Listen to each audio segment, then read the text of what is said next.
I want you to picture being 21 years old and realizing that you spent over 200,000 pounds on expenses, but you've sold less than 50 tickets to the event that you're trying to put together and that you're committed to doing. That was Neil Shoney's reality when he was trying to launch Scotland's biggest ever health and fitness exhibition, and he basically went, well, nothing else is working, so let's keep rolling the dice. So he spent about 110 pounds on Facebook ads and actually sold a handful of tickets. And he realized that if he kept putting that money back into ads, he could almost choose how many people he wanted to be at the show.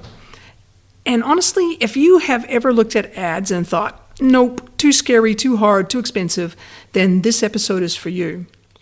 So in this conversation, Neil and I talk about why most people obsess over the ad and ignore the one thing that actually makes it work, how to make targeting and messaging simpler and better, what to run if you don't yet have a consistent lead flow, and the difference between running ads and having a system that turns strangers into clients without waiting 9 months for, quote, brand awareness to kick in. Now, Neil is an ad strategist who's helped thousands of service-based businesses use Facebook and Instagram and other ads in a way that's actually sustainable and doesn't require you to become a full-time ads nerd. He's practical, direct, and he's got the real-world numbers and battle scars to back it up.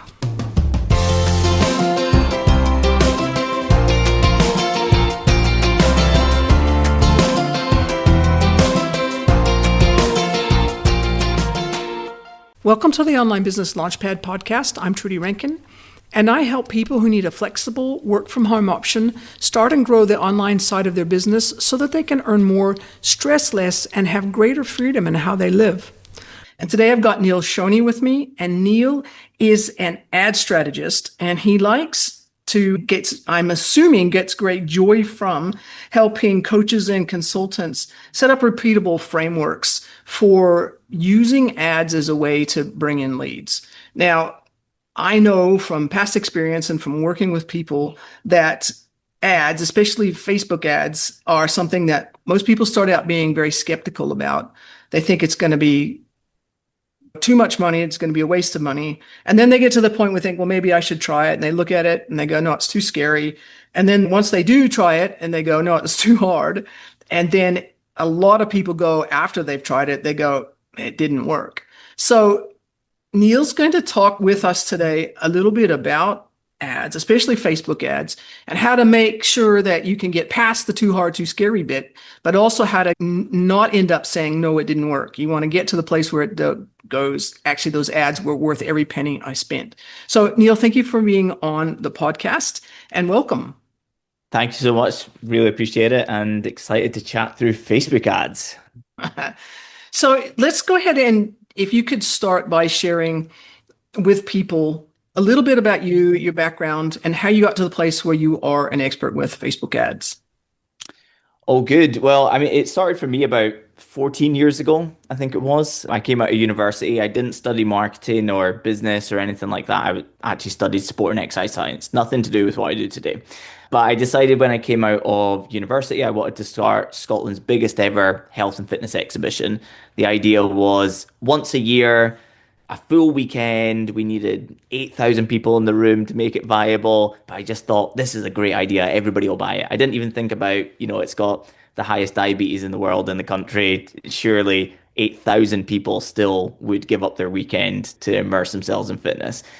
But it didn't work out very well. So after about 6 months of trying to promote it, all the way that new businesses try to promote, so hammering social media, if I post more often, will I start to get traction? Will I start emailing people? Will I send DMs to people and try and get traction that way? I was doing all the manual stuff that you can think of. But about 6 months in, we'd sold less than 50 tickets at £12.50, I might add as well.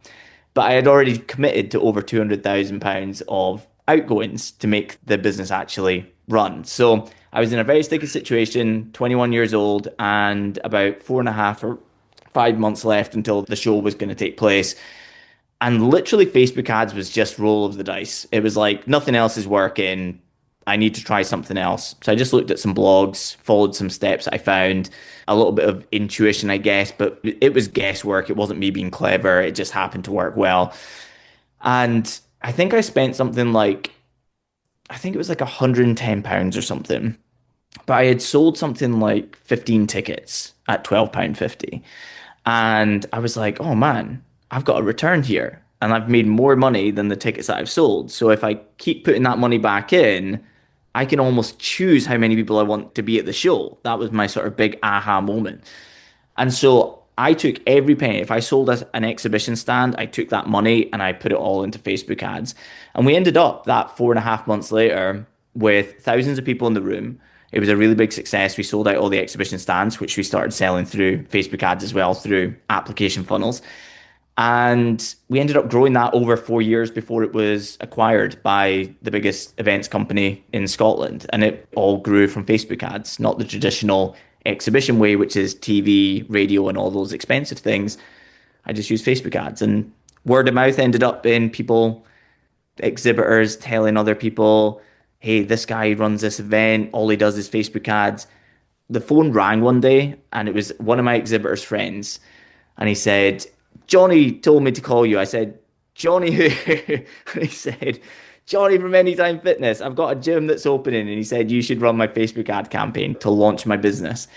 And I actually said no. Originally, 'cause I was happy to risk my own money, but nobody else's. And then I changed my mind and I thought, let's dive in here. I spent £4,000 on ads for him.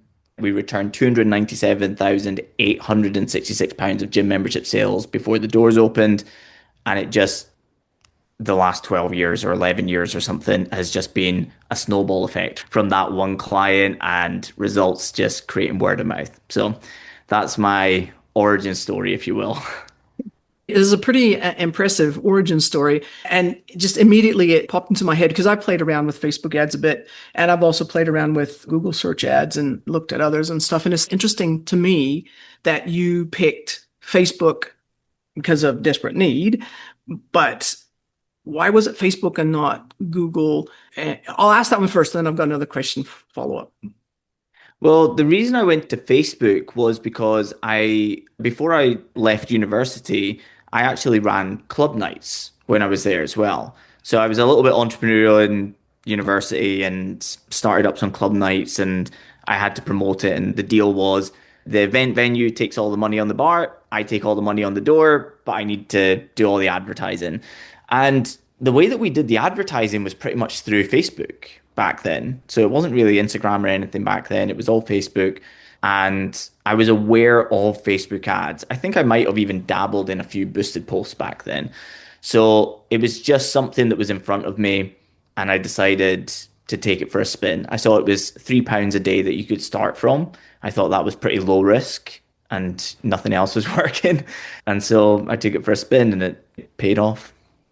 That's interesting. Interesting. I'm curious as to your thoughts because obviously it sounds like you were familiar with Facebook, so that would have been an automatic thing that you would turn to. But in your opinion, based on the numbers of people that you've worked with and with your own experience, do certain people with certain personalities have certain bents towards different platforms in their ads? To an extent, yeah. So, I mean, at this stage, I've worked with just short of 3,000 service-based businesses.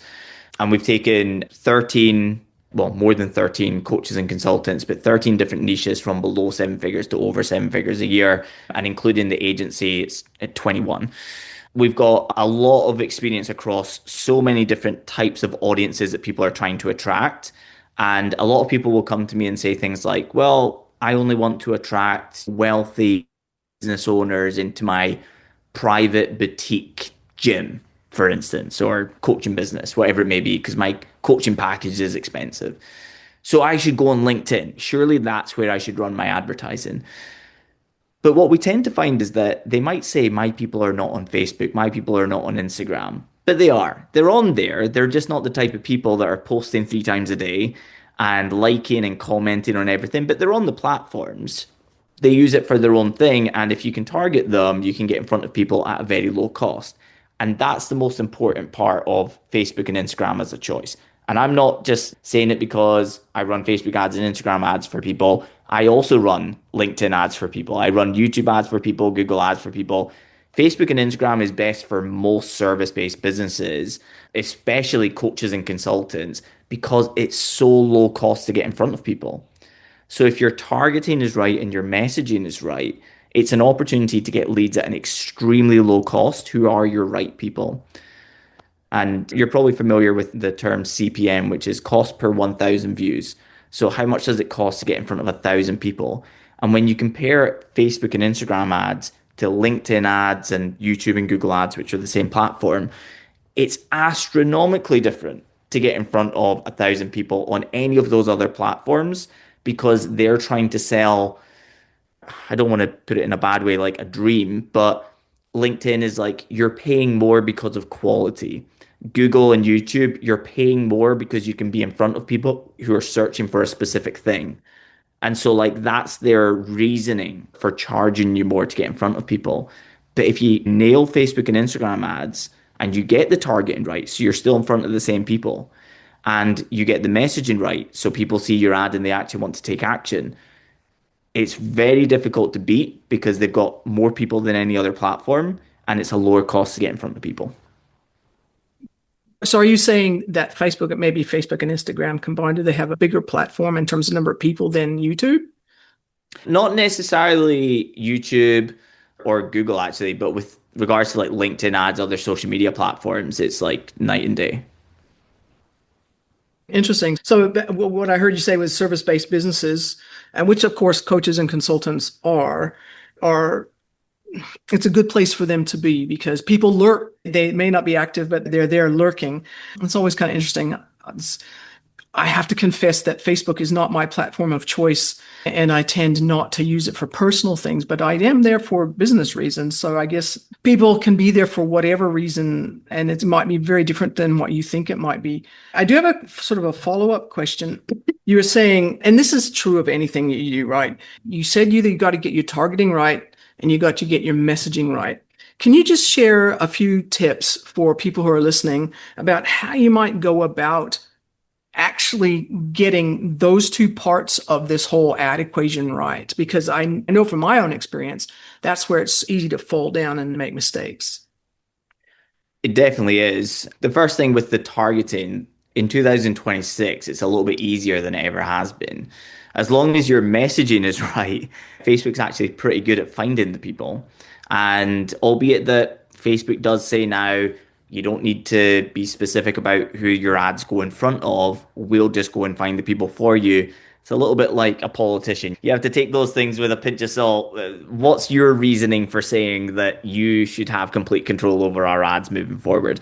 And with every client that we work with now in the agency, we set up what we call the Shoney 255 method, which is a warm campaign and a cold campaign. We set up a campaign for each of them on a low spend, the way that Facebook tells us to now. It's always the underperformer, but it is getting better. And it's like all Facebook updates. It's terrible at the start, it gets better and better and better, and then it becomes the norm. What I can tell you about targeting now is you still do want to test different audiences. So don't just rely on your intuition to say, I know my perfect audience. Test some different audiences to find winners and losers. But you now just have to nudge Facebook in the right direction. It's not about perfect pinpoint positioning to an audience that only has 5,500 people in it. It's about nudging them towards the thing. So if it was, if it was a fitness coach that helps people lose weight, they would probably say interested in physical fitness or interested in weight loss or something like that, rather than being like, okay, I only want to work with lawyers between the ages of 35 and 45. So job title equals lawyer. And, it's a tiny audience in a small location. So it is very much nudging Facebook in the right direction. So that's audience side. Messaging side, this is another bit of good news for your audience here, which is people just overcomplicate it. And they try to be really clever. They try to wow people with complex wording and, fluffy wording and all these things. The more it does what it says on the tin, the better your results will be. So short, sharp, and to the point, super easy to understand. And so when people come to me in the coaching and consulting space and they want to do a lead magnet or they want to do a 5 day challenge or they want to sell a product and they use puns and they put the name of their coaching product into the name of the challenge, I'm like, nobody's going to know what this is. On Facebook and Instagram, we have very small amount of time to grab their attention and tell them if this is for them or not, or they scroll straight on.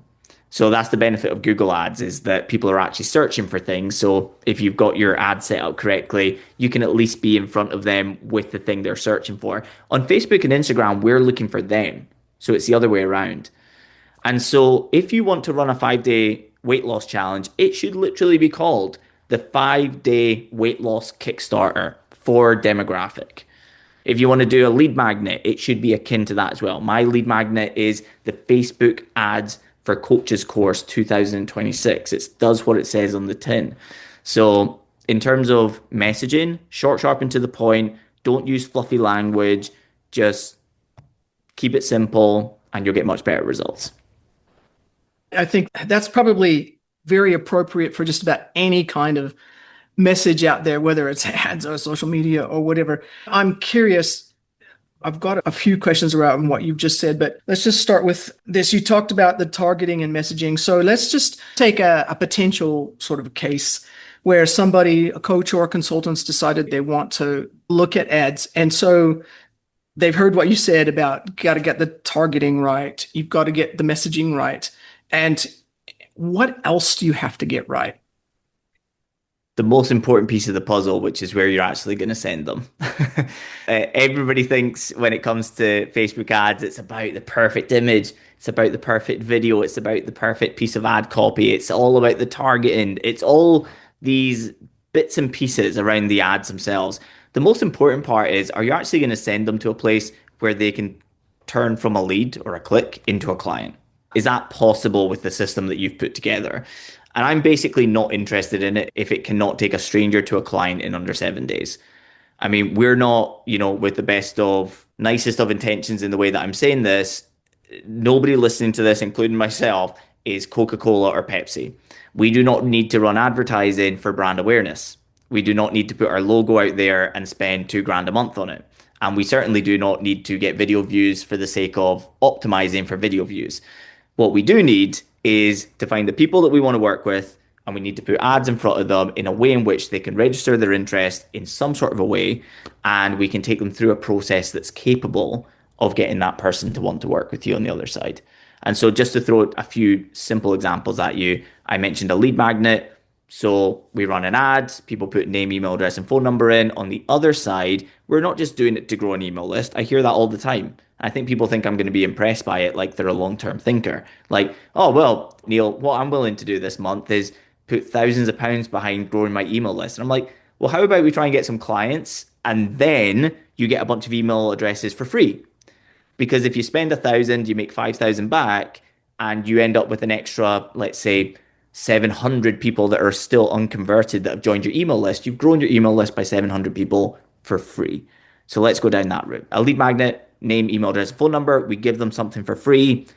On the thank you page, we can immediately give people an option to book a call. So most people don't think about this with a lead magnet, but in that moment, they're thinking about solving their problem. And so instead of giving them access to the lead magnet, you can say on the thank you page, the thing you just requested will be in your emails in the next 10 minutes. In the meantime, if you're really serious about moving towards this goal, book a 30-minute, in my case, 30-minute ad strategy building session below. And they answer a few questions and then they get your calendar and then they book the call. And that for me has somewhere between a 23 and 26% conversion rate on the thank you page. So about 1 in 4 people book a call rather than me going, I'm growing my email list and I'm going to send them emails for the next 2 years and hope that they book a call at that point. They can book a call immediately. So the lead magnet might be right for your business. For other people, it might not be. And so a 5-day challenge might be right. A paid challenge might be right. A live masterclass might be right. It may just be sending people to a place where they can literally find out about your product and register interest, and you pick up the phone and call them. Different service-based businesses have different models that work, and that's why I've never pigeonholed like We teach people how to do this one system. We've got 37 of them for a reason, so we can cherry pick the perfect one for the perfect coach, consultant, service provider. So I'm going to ask a question that sort of matters to me personally because it's an area that I'm just not that great at. And that is that when people go through your ad, the ad job of the ad is to get people to click, right? People click, they go through to your thing, whatever it is.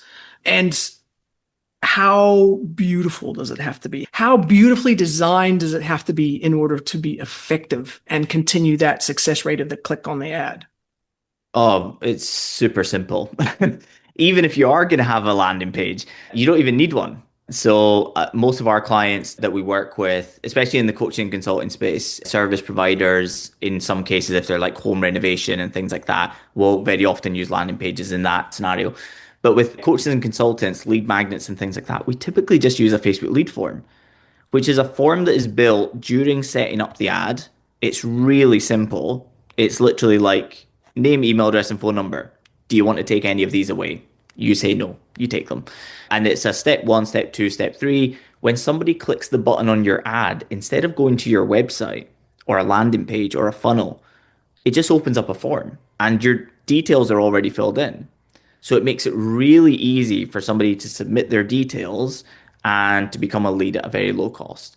So it doesn't need to be fancy. If you are going to do landing page, which that increased friction can sometimes increase quality. So there's a time and a place for it for everybody. For instance, I've got a landing page for the free Facebook ads course. So the free Facebook ads course is literally headline, sub headline, form, nothing else. There's no images, there's no videos, there's no theatrics. It's simple, direct, it's to the point, and it converts like crazy. Well, that makes me feel better because just the whole effort that it takes to, mind you, AI helps these days, but to create and design, well converting landing pages, it can actually take quite a lot of skill and effort. And also, Yeah. sometimes people have luck, but luck usually doesn't come into it at all. It's usually skill. So that's interesting. So you're talking about the Facebook form, letting it do the heavy lifting. And then you did talk, does that form include the bit around, hey, would you like to book a call with me? Or is that a different thank you page? So that's a different thank you page, but we do link to it on the final step of the form. So the form is three steps. First of all is them submitting their details. Second of all is privacy policy. And the third step is like the thank you screen after they've put their details in. And we can customize it, but all you can customize is headline, sub headline, button. That's it. There's not much that you can play with there. So I just do success, next step, click the button below two, and then it's to get the next steps or to get access or whatever. And then they click the button and they land on a page that says your course will be in your emails in the next 8 minutes. And I actually do put that delay in place. In the meantime, if you're serious about running Facebook ads to grow your service-based business, book a call below. Okay, interesting. Interesting. I think it's different to it changes. Like that's one of the things that I've discovered is that the way that Facebook operates in terms of the ads has changed over the years. And obviously for me personally, I haven't played with it for a little while. So how do you keep up with the changes that do come through on a regular basis? I've been running ads now, so I think it's like 13 or 14 years, so, something like that. And every time there's like a change to the algorithm or somebody thinks that they've like figured something out that's different, that's a game changer, the one thing I'll say is that it's never that big of a change. Whenever there's a new algorithm update, whatever it is, it's small tweaks here and there. The biggest changes or the most frequent changes that happen with Facebook ads are usually on the dashboard. So it's just making things a little bit more confusing for you by putting something that used to be over here, up here. You think it's disappeared. There's a few things that come in, but the changes are never that drastic. But I am in a very advantageous position, which is at any given time, I'm working with somewhere in the region of 300 to 500 businesses. And so when we're seeing that volume of ad accounts across so many different styles of service-based businesses, we can, first of all, put everything together and say, are you noticing that across all of our accounts, images are starting to perform better than videos right now, or vice versa? Or Are you seeing that it's costing more this month to get in front of 1,000 people for all of the people that we're running ads for? So that would be a pattern, and we can take that into account. But there's also a really interesting thing that I love to do, and I feel like I'm like discovering gold whenever I do it, which is looking at something that's working for a business and then asking, is it possible that this could work for a completely different type of business that it's not standard that could be used for? So if there's a strategy that we do for a home renovation company, it's like, in a roundabout way, could this work for an online fitness coach? Is there an angle here that nobody else is using in that space? It's what's allowed us to create so many different proven ad frameworks that we do cherry pick for the people that we work with. That's really interesting because it's a perfect setup unintentionally, I think, for my next question. And I'd like to just set like a scenario or maybe a case study where you've got somebody who has a business that's focused around photography and basically the sale of prints or digital images or artwork that comes from the images that they take. How would somebody like that go about experimenting, setting up and experimenting with a Facebook ad that would be able to quickly show? You said you wanted to get it from click to sale in sort of 7 days. What would somebody need to do in that situation to actually try that out and have at least some chance of success? Great. So with the photographer, are they selling like their own pictures as prints for $50, or is it I'll come and do a photo shoot for you and your family and sell the prints on the other side? Yeah, so it's a mix of high-end wall prints from their images and plus a mix of digital images that they can get, which are much, much lower ticket sort of thing. Okay, great. All right. So are we talking about like sub $100 and then much higher value prints that are maybe originals and things like that? Yeah, so we're talking for the high-end prints, we're actually talking sort of anywhere between $200 and $500 in terms of the Okay. wall prints. Well, funnily enough, in that type of business, because I've worked with this type of business before as well, I would probably be actually running direct to website for that type of business. I would be using conversion-based ads so that Facebook is going to look for the type of people who have buying history and buying behavior from Facebook ads. And second of all, they're going to optimize based upon the result of somebody purchasing, not visiting your website. Because the first thing is when you set up a Facebook ad, it's going to say, do you want to optimize for awareness? Do you want to optimize for traffic? Do you want to optimize for conversions or sales? You would do sales in that scenario because it's the type of thing that you can put in front of, first of all, everybody who already knows you as an artist. So you can create audiences of people that have visited your Instagram page in the last 7 days, who follow you on Instagram, who have watched your videos, who have visited your website in the last 180 days, people who are on your email list. You can hit those people and send them directly to your website, perhaps having in your ad, it depends on if this is on brand or not, but you could have a pre-summer sale right now, something along the lines of that. And you could have some sort of a 10% coupon code or something. So in that type of scenario, I would be doing direct to website. They can surf around and see what they like and don't like, and they can assess prices and they can buy things, and Facebook will optimize for purchases. And that's including the higher end ones. If you were to say like 5,000, 10,000, I would probably be optimizing those ads for applications. So applications of interest. And so I would probably still send them to a website or a landing page, but I would have some sort of an application of interest where the artist then gets in touch with the person who's interested in the print. If you were to just cover all bases here to show how things can be a bit different, if it was the photographer who was looking to either do an in-person shoot, or we did family photos in Jacksonville and the photographer was doing back-to-back 30-minute sessions on the beach in December. It was really cool. And what she could do, for instance, is she could run ads within a 50-mile radius. I think we traveled from more than 50 miles, but anyway, a 50-mile radius. And it could literally be an ad that says, this is happening. It's a certain day, it's 30 minutes, you get 25 prints, perfect for Christmas cards and family memories. Limited spaces available, register your interest here. And she could just use a Facebook lead form, get name, email address, and phone number, and have a good system on the other side to turn that inquiry into a sale. Whether she picks up the phone, sends them a text message and gets into a conversation, connects it to WhatsApp and has a conversation there, however she wishes to sell. But that's how you would do it more in the service space rather than in, what's kind of verging into e-com, I guess.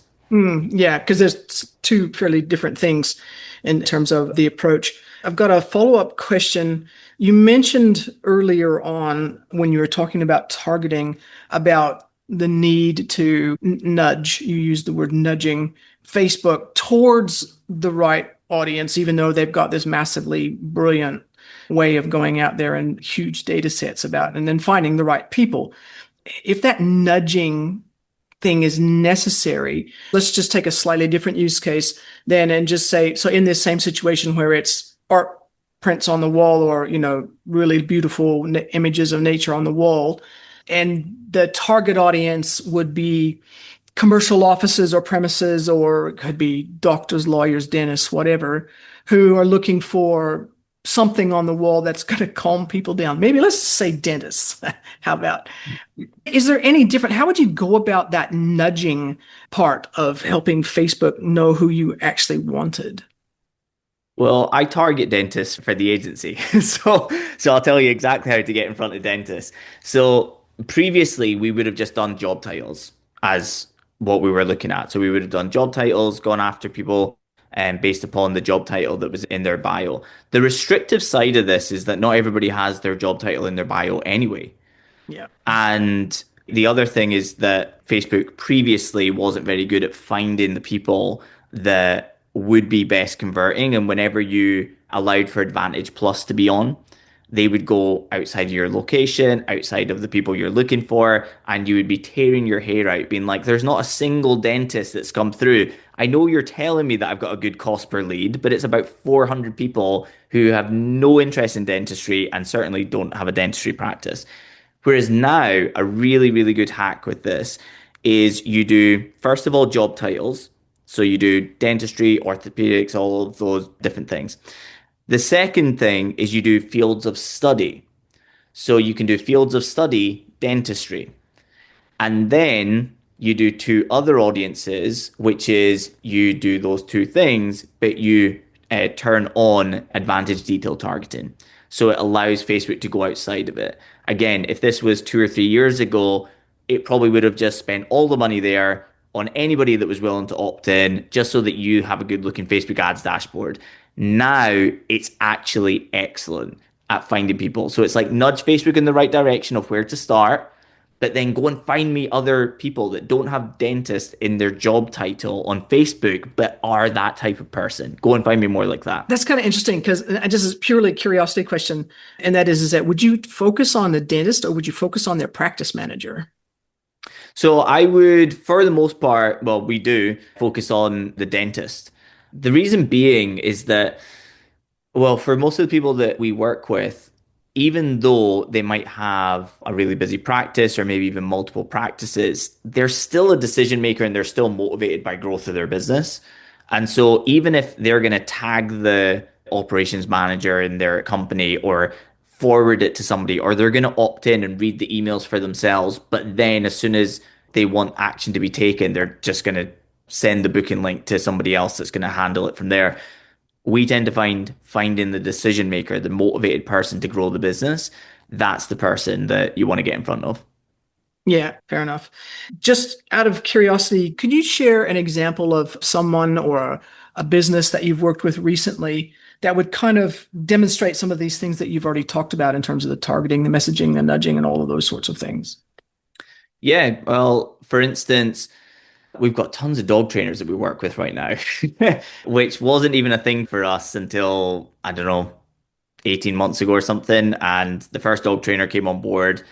We took him to over 7 figures in his first year, and that created a spiral word of mouth thing. But with the likes of Jacob and Ronnie, who's also British pounds, doing around 75K a month in the dog training space online. When we run ads for him, the targeting is just people interested in dogs or people interested in dog training. That's it. We might do a couple of bits and pieces out there so we can test out some different audiences, but the very first audiences they're going to be testing is as simple as that. We're not testing based upon finite things like them being interested in Alsatians, right? It's not a specific dog, it's not a specific dog food brand. It is they're interested in dogs or they're interested in dog training. It's as simple as that. We go pretty broad these days. We've got somebody who's a fitness coach who only works with farmers. If I was working with him 3 years ago, which I wasn't, I probably would have told him to use job titles and try and find anybody who had that or anything around that in their job title. Now his highest performing audience is people interested in agriculture, right? So it's much, much broader, and he's just nudging them in the right direction. And this is crazy. He only works with farmers and almost entirely in Ireland in the fitness space online. And he just did 265K British pounds collected, which is bananas. And I'm not going to sit here and be like, and by the way, that's the average client I work with. That's not. And so maybe that's something to be said for Facebook ads. Maybe that's something to be said for the power of niching down, but it's a crazy one. That is actually fascinating. So, just out of curiosity, for somebody like that, or even just the standard type of business that you work with, what kind of things do they have to have in place before you start working with them, or before you say yes to working with them, because you know that those things have to be in place before the ads can be successful? Well, I love it when people come to me and they've already got clients. So if they've already been able to create an offer that somebody would be willing to pay for, they've managed to get somebody to exchange money for a service, and hopefully they've got a few of those. So they've got 10 plus clients at least. And I love it when they tell me that the worst part of their business is their marketing and they've got amazing retention. I'm like, this is going to be great then, because that's the one thing that I'm good at. So that's perfect for me. We've got tons of examples of people that have come to us with completely brand new businesses, and we've helped them with building the offer, launching with waiting lists and different bits and pieces, and doing those things. But the easiest people to work with, there's just no two ways about it. People that already have proven products that aren't running ads. So they're doing all the manual stuff now and they're doing it not too bad and they're getting by and they're making sales. Let's throw rocket fuel on the thing you're already doing. And this is a key thing as well, is like a lot of people, they might come to me and say something like, oh, well, I run 5 day challenges and I do them all organically. And I have a few people there each time and I make a few sales and the business is growing slowly and all of those things. And sometimes when they come to me, I think they think that I'm going to tell them to flip the board upside down and they have to do a completely different thing now because I know better than anybody else that you worked with before. And that's not the case. If you have a process for turning a stranger into a client, the first thing I'm going to do is show you how to run ads to get people into that because it's already a proven system for turning a stranger into a client. If you don't have that system, that's where we can help you cherry pick it. But if you already got a system for generating clients, I just want to fuel that thing. And that's the simplest way to grow. That's really, really interesting. So, for somebody who doesn't have a system yet, they have a product or an offering, but they don't have, and I won't say they don't have clients, but they don't have consistent clients, so that Mhm. that regular turn the crank handle in it, you get out a client isn't there yet. What kinds of things would you suggest that they do to get themselves to the place where then that would make sense to start doing ads? Well, if they've already got some level of audience, Can so I? they, yeah, Sorry. Can I just rephrase the question just a little bit? yeah. Does it make sense for them to run a certain type of ad that would help them start to get that crank flywheel in place? Or is that not a sensible thing to do?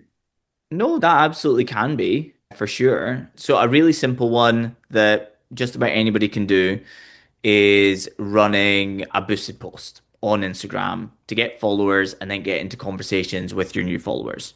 Really, really simple. We've got a bit of a more advanced version that we call the 3x Reel strategy, which has 3 videos instead of one. And we're making it so that if somebody doesn't follow you from the first video, they see the second video and then they see the third video. So there's a bit of a pattern there. But you can be successful by just taking one video and boosting it to broad demographic. So again, a dog trainer could do this for people interested in dog training or dogs. As long as the video is half decent, it can be really successful. And the simple video that you can do is just get your iPhone out, go for a walk, and literally just say, if you're this type of person who's looking for this type of result, then follow me for daily tips. Hi, I'm Neil. I've helped nearly 3,000 businesses grow with Facebook ads over the last decade. And every single week, I'm sharing a ton of Facebook ad tips on how you can grow your coaching business. Click through, follow me now, da da da da. Simple as that, right? I call it a direct ask. So you just do that to your phone. Don't worry about how you look. Don't worry about the weather. As long as they can half hear you. Honestly, like some of the best performing ones that people are running with me right now in that scenario, it's like quite bad audio. It's like wet and windy. They're up a hill. Like the more raw this is, it actually works better. And as soon as a follower comes in, which in Australian dollars, for instance, so we've got an Australian couple, the C-Section Hub that we work with, they get followers. I think in Australian dollars, it's like 80 cents a follow or something like that. So it's a really low cost follower. But then once the follower comes in, you want to send them a message and open up the conversation. And so bear in mind, with this type of ad, they can't follow you by mistake, right? So they have to watch your video, hit visit profile, read your bio, probably absorb some other piece of content that they see pinned at the top and things, and then actively choose to follow you. So don't be nervous about reaching out and thanking them for a follow and asking a really simple question. And that's what you need to do in this situation. It's not a really long message and a really complicated question. It's a yes or no answer where both answers are correct. So for me, it's, hey, whoever, thanks so much for the follow. Are you running Facebook ads right now? Question mark. If they say no, it's the right answer. If they say yes, it's the right answer. And if anybody's listening right now, you can see that I'll literally send you that message if you follow me on IG. That's actually a really good example of trying to get engagement. That is interesting. Neil, I've realized that we've actually been talking for a lot longer than I realized. This happens every pod I'm on. It's been really, really interesting, and I've really appreciated what you've had to share. If people wanted to either get in touch with you or follow you on the socials or actually reach out for some help, where's the best place for them to go? Well, 2 ways. First of all, you can find me on Instagram. It's Neil Shoney Mac. It looks like Neil's Honey Mac if you were to spell it out, but it's NeilShoneyMac. So Neil Shoney Mac, all one word. And I share tips there every day. You can send me messages and there's freebies and all sorts in the bio as well. Whenever I come onto a pod like this as well, I always share something that I don't share anywhere else as well, which is I do a live 3-hour ads building workshop every 3 months. And I've taken all the recordings where we literally build real ads. So it's basically a Facebook ads course taking you from concept, what is the right system for you and your business?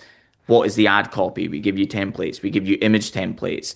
We go through setting up the Shoney 255 method. It's all in a 5-video course. So all you need to do is go to adsandfunnels.com/course. And I can send that link to you as well if it's helpful for the show notes. Yep, that'd be fantastic. Yeah, because I'll put that in the show notes and make sure that it's there.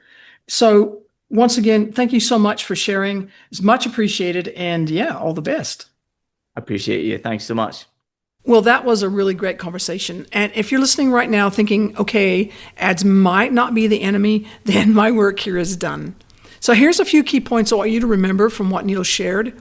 And that is that simple beats fancy, clear messaging, and a clear offer are going to outperform clever wordplay almost every time. And that ads work best when you already know where you're sending people and what they're meant to do next. And also, if you don't have a consistent flow of leads yet, start with something straightforward, like a simple follower strategy that opens real conversations. And most importantly, ads aren't magic, but they are a brilliant amplifier when you've got a process that turns strangers into clients. So if you've enjoyed this episode, please subscribe so you don't miss the next one. And if you've got 30 seconds, leaving a quick review is really massively helpful because it tells the podcast platforms, hey, this is worth sharing, and it helps the right people find the show. And before you go, I also have a newsletter for people building the online side of their business. If you want regular tips and practical advice landing in your inbox, head to onlinebusinessliftoff.com/newsletter. That's onlinebusinessliftoff.com/newsletter. And thanks so much for listening.